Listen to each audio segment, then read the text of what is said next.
رمضان السنة دي غير كل عاداتي، رمضان السنة دي غير كل عاداتي، رمضان رمضان رمضان السنة دي.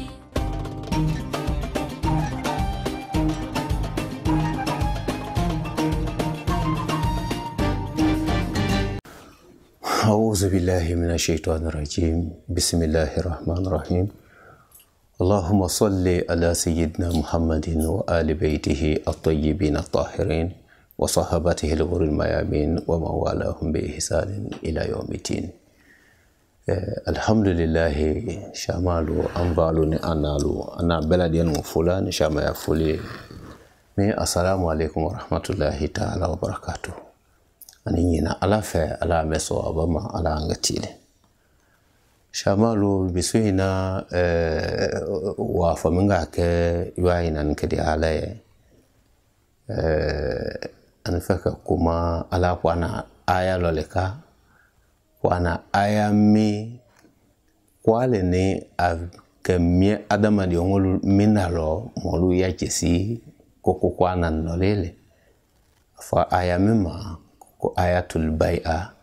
fi suratul mumtahana. Allah Ta'ala aisanu wa ikilaya sallallahu alaihi wasallam ako ya ayuhan nabi iza ja'aka almu'minatu yubayi'inaka ala an la yushrikna billahi shay'a wa la yasrikna wa la yaznina wa la yaqtulna awladahunna wa la ya'tina bi buhtanin yaftarinahu bayna aydihinna wa arjulihinna ولا يعصينك في معروف فبايعهن واستغفر لهن الله إن الله غفور رحيم. شمال آياميني على مسواب ما لانغتيلي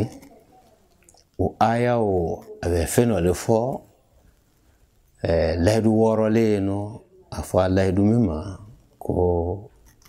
الأهود الستة البنود الستة كاللهدو دي ألاما foko fenworo mini itasike ijija kuba ila faila kama chawa Sayyid Sharif Usman Madan Haidrami malila anya bitemino mo minyi wi ni adihangole kamye isabela kuleke kaunchole Sayyid Sharif Usman Madan Haidra ma alhamdulillah nafaka menvo shamaluye shama beka ngake ayami mafeji nyama lonungo minele koson eke kwa na tafsiru lu mafe kafako shama ubala hiduta kabie ayami ma eske kwa na tafsiru lu efo ayaminu mako mutashabihatu eske minyeselo ni mako selo shama mufasiru oluko aya minu mako mansukhalu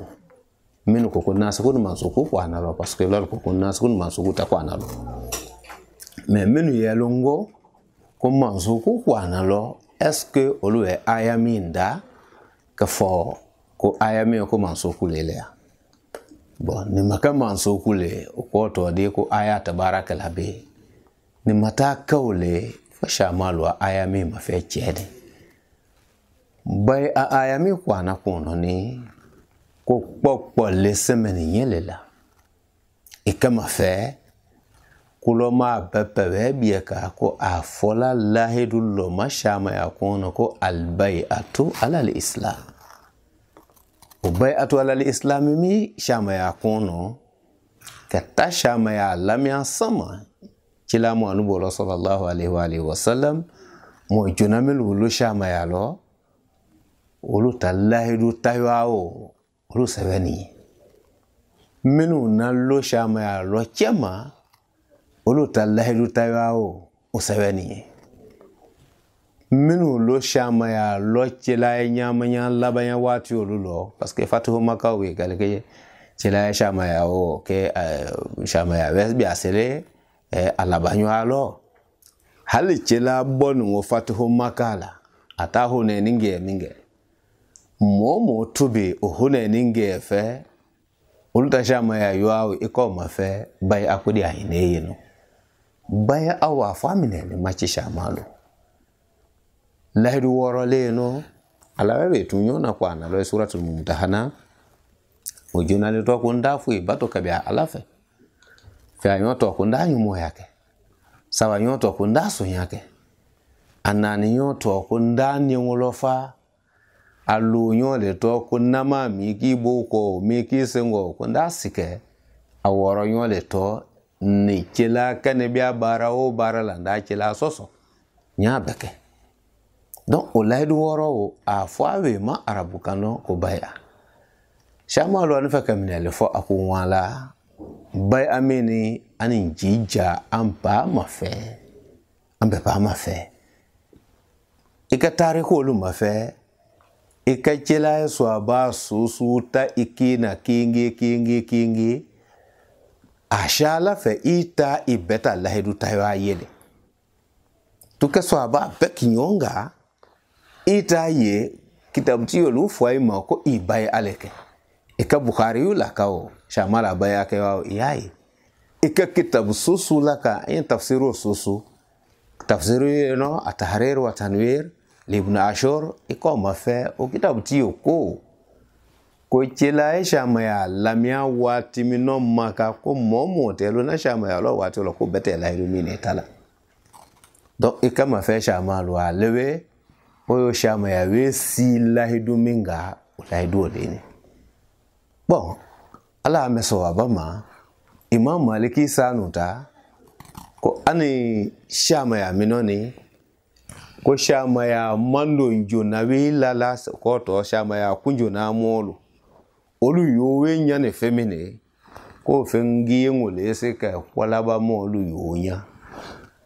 kwala ba molu tab mo bebe aso ni fuile minda ta jona molu bolo donc jona molu Imam Maliki le sanu kanyewe donc o jona molu iki tariku lu be ma fe tariku be sen yani a fo fengo fema ko amin na bia yoku ne ni o yoku ngo bela bia no ya ni de eluma me to kana ni tabi wati mi ma fe yo senzite wale minde lambela keta shamalu mabe afonyalebe sino shamata kamo yokune ana fa kamnele fa shamalu ye précisément kamo lui parce que kamo shema yeno olu marisha shikabai aminga marisha shikaka meni tikarisha shikaka keta ye ko kila nenyo lu bela hidu minda amusulu keta ye ko kila di ngoluta keta ye ko kila mwanu ngoluta keta ye ko swaba chama ngoluta keta ye ko swaba musoma ngoluta ni recherche takata semi makuwe ko nyanyi kenya so nani ye alala kala ala chilala tinyamia ba pe sambe wefo memo popole yeno Ibn al-Arabi ni ke tafsiru ma fe afa tafsiru min ko ahkamul Qur'an li Ibn al-Arabi o kan jabi sanuta ko severi ke balu wi kuna sunyale ko mo gbogbole yeno severi ke balu lo ko lu wi kuna sunya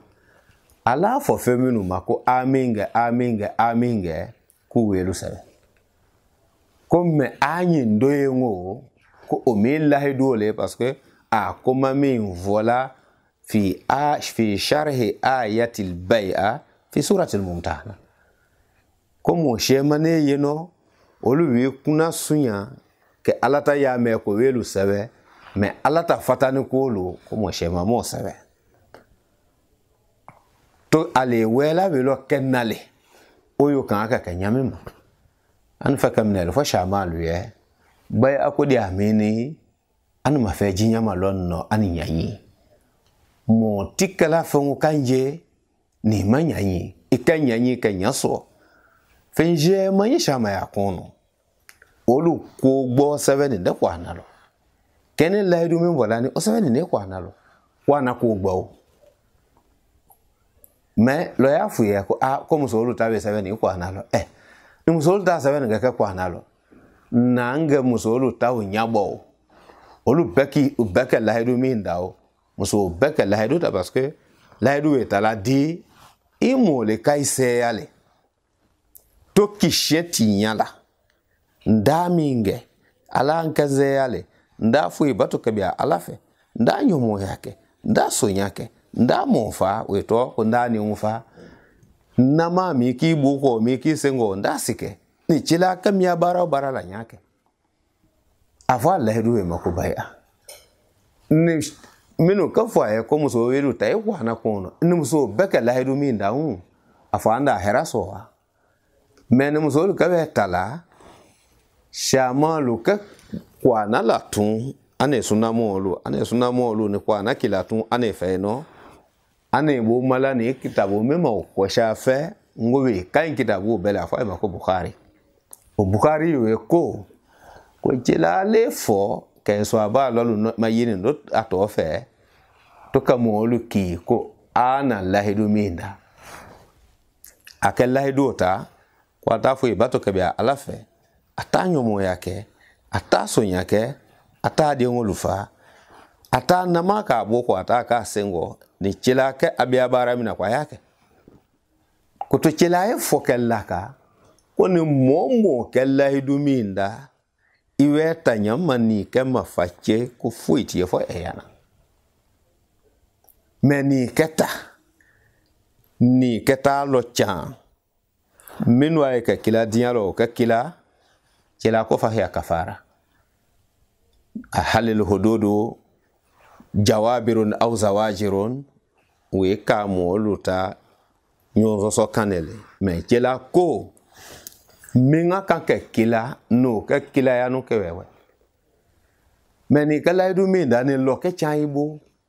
mino no ay ke kila dialo o makila kila ko kuya ko weto ala bolo nike aladia aya faima aloma aladia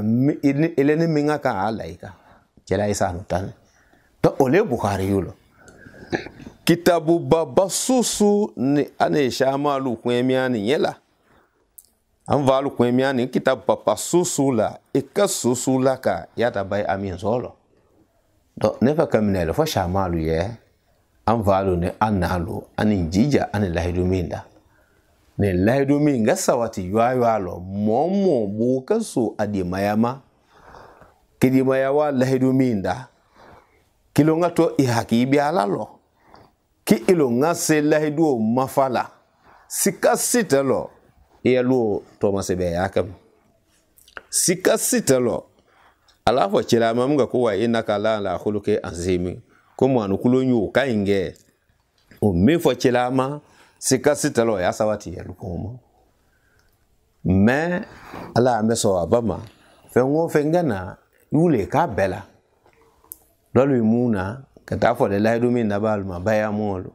lolu muna kata songu no lu tele kata lalila nefa kamen fo anfa olu ye ijija lahidu minda ale bulu dine ko malawe lahidu min gitabu ala yo labo no ya bulu de nyalema depuis 82 ne baya kitabu bo kasabeka mo hal bayat ala islam osanda ni kwale ne we be asu ya desa mwana kitabu nyenye ni diafa ko chebe me mo weta kama fe amasomo kino ba ka fa ko da luminu lo ne ko da lotile to ne fa kamne fa shamalu ya ani jija ani lahidu min an ma fe jinya malonna lutiyo lo lahidu la lo lukon luma lima mi ngolu ai jija e lahidu min fo e kai be beta gbane be kono we muta di mayaka di ngolu te heraka la be minele kuso isela se ba washa mensonya we wara nyumo ya we wara geji mingolu ne fengu ndalu we wara est-ce que andelo na yeno o minute jona minele lu labia parce que kila ina mo lu so cheno susu ka merebe kokuna ele kana mere ko wila me akwale o ke ba ko lu retimi me o ke ba ko lu bo ita mati to groupe gwelu weekend olu we ka wi olu ko shafe to ka kamo yo senya nunule alai bi abara min la to iyoke to keta ala diya lu korola kana bi hamima isima timi histoire ko no ba chila so abalo yu oluo yin oluo ibewe bieka komo minu komo beletile hali makife ikie iswa kara ele bulo yo alala mo kara manete mo minu minere elu yo kechi sika sitelo fe no le tibo o femi dibo la fa makubaya ani fa kami vo shamalu yenwe abai ako nyanyi kuma kwa lele ane fe yanu me onyono kuma kwa te parce que ane susu ye wolu kale feno ya anve no ko kwa na mi feno ya anve no ko kwa na mi o kwa na mi miwe akwa na mi nga molu manyaka ko afamine mako kwa na mi ala meso abama fa kam fo analu ye ka fo anva olu ye we anin jija anin lahidu minda wallahi ni momo bo kaso ade mayama ke lahidu min dima kidi maya longa lahidu mia isewela sika sitelo ya fi yelu ko mako alhamdulillah ka mo haidara mina ni lahidu mine kadiyama fe bi ane minu amuna ka dawa luke àwọn fe jema nyele àwọn fe jema bai a awe kuminya adama de ngolue awe yola la kase degere minu awe adama de ngolu kala adrile nyamema na nga fa ngwane lo na kisalu fe kwale ni anya si odia ngula katibala bai awe muso minu karawa ke di cheluma bai awe chaminu ke ladrile muso lu woche bai awe baraka ba minu ke ladrile ki ti